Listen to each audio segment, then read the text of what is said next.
it works. Let's look at it. This is OECD country. The bottom line is without URF, without 2 years advancement, business as usual, they grow currently the way they have been doing. This is basically the projection. On top, orange color is the one with the USL1, URF1 with the 2 years of math reform. This is quick reform. This is going to be happen.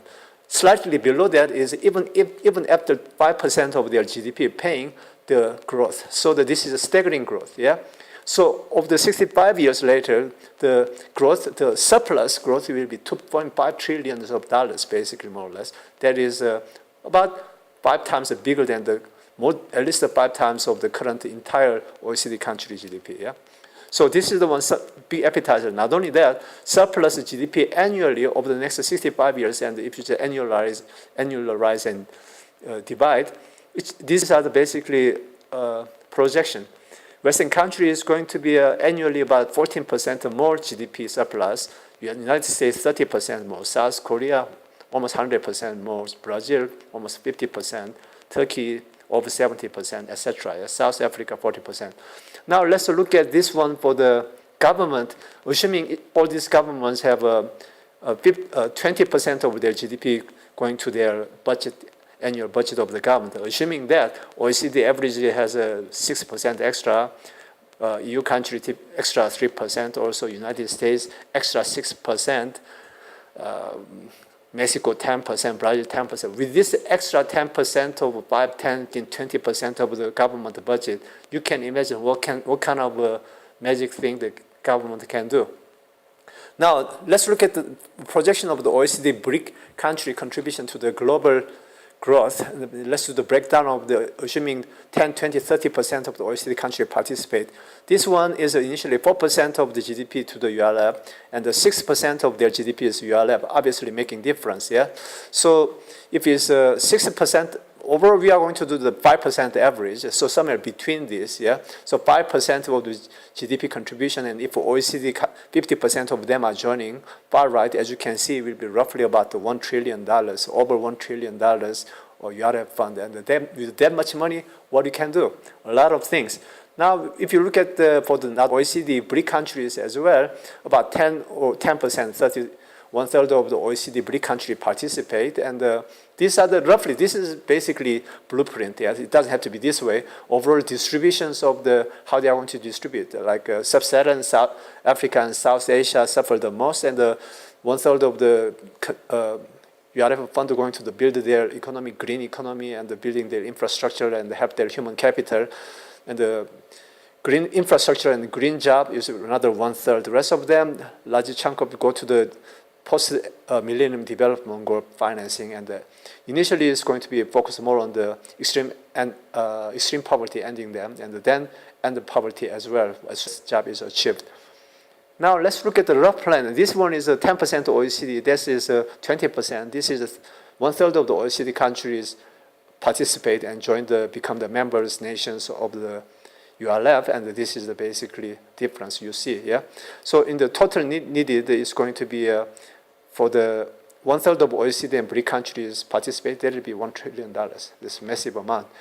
And at the bottom for the OECD BRIC, 10% participate, and then corresponding for the Sub-Saharan Africa, how they are going to contribute to the human capital and providing the green jobs, and depending on their level, basically 10, 20, 25% of their entire population can get the job done. And for second poorest region in the world, the South, corresponding to the OECD BRIC, 10, 20, 25%, depending on their annual salary level, which is ranging between the 500 USD annual to 1,500 USD. This is what you get. Now, this economic boost and helping the world and making better, boosting equality as well. Equality focusing on the gender, racial inequality, reducing it, and all starts from reducing the income inequality. And how that's over the past half a century, income inequality from the richest to poorest countries increased from 35 times difference to 100 times. But according to our projections, over the next 50 years or so, about the same time frame, instead of increasing income gap, economic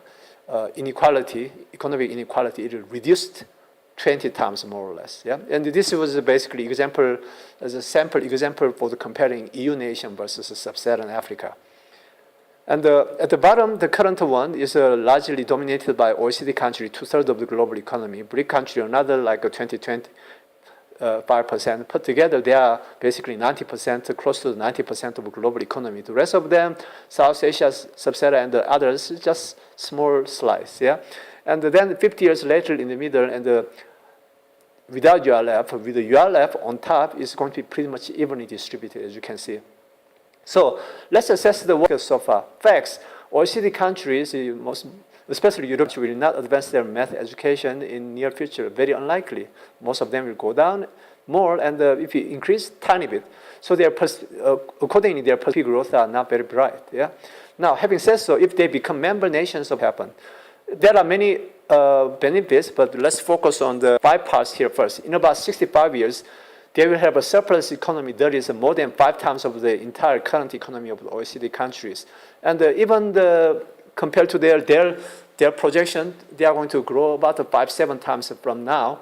But with the URF and the USL, they are going to grow even more, to average 2.5-3 times more growth than without. That's basically what it's going to be. Number 2, they can help end extreme poverty in this world. Not current United Nations and the World Bank is trying to achieve 2030, but according to the recent results that come out, economic progress is not very unlikely to happen. It may take 20-30 years.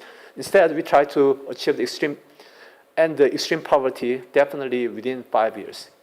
And part 3, they can help build the green economy of the poorest countries within next 5-10 years. Obviously, that transforms the entire world. And in doing so, in exchange of giving the favor to the least developed country, they are going to give the favor to the member country for their natural resources, whatever they may be, but this needs to be done by the United Nations, beyond the scope of USL and URF.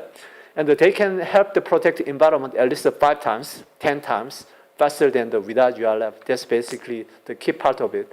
And overfund and to work with this our process, fund the UNDP for the post-MDGs, and URF is going to be in scientific research and sustainability, education for UNESCO, obviously, Sub-Saharan Africans, economic green development, and obviously South Asia as well, and UNEP for the energy issue. And to work with, we want to collaborate with tightly with the European Union, African Union, governments of OECD countries and BRIC countries, and various NGOs related to the United Nations, etc., and the ministries of education from around the world, especially URF member nations. We try to do everything of the USL1 project through the internet. Everything will be exclusive. We are trying to do exclusively internet, while it takes too long. And to do so, based on the up to now result and achievement, we will try to establish UPSPM with the United Nations, UNESCO first, to run so far the USL projects have been various very successful results, but to convince the international community, this UPSPM is a USL pilot study for post-millennium development goals. So 5, 10, 15 countries participate quickly. We achieved them. Based on their result, we are trying to propose the URF to the United Nations General Assembly. Originally planned to 2014, but time is tight, it will be difficult. More likely 2015, but whatever happens, we are going to do that. On the far right, URF goals for the next 10 years, plus minus. First, achieved alternative to the universal primary educations from the United Nations Millennium Development Goals within the next 8 years, and extreme poverty 5 years, not 2030, 15, 20, 30 years.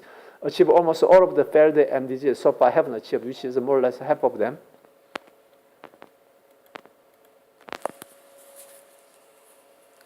More than half of them achieve almost